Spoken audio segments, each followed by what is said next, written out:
Alors le concours de création d'entreprise, j'ai été lauréat en 2016. Et ça a été vraiment intéressant pour moi à 2 niveaux.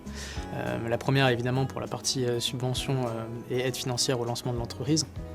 Mais aussi et surtout, pour moi c'était un moyen de pouvoir confronter mon idée à un panel de jury éclectique, on va dire, sur la principauté, qui était un bon échantillon de tous les acteurs qui pouvaient avoir besoin de la solution. Alors à la base, le projet que j'ai présenté pour le concours n'est pas exactement le projet de l'entreprise. C'était une application qui permettait de réaliser d'autres applications mobiles sans forcément de connaissances en informatique. Le fait est qu'au moment où j'ai gagné le concours, Microsoft, IBM et d'autres acteurs sur la place internationale ont lancé des plateformes similaires. Donc du coup, l'objet de la société a un peu bougé et on accompagne les entreprises en principauté dans le développement, que ce soit d'applications mobiles ou de projets web de manière générale.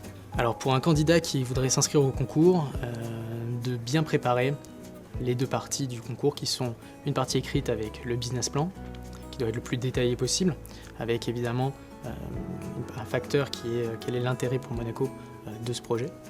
Et dans un deuxième temps, évidemment, la partie orale avec le pitch, qui va être aussi un élément, on va dire, décisif dans le choix du jury pour le projet final.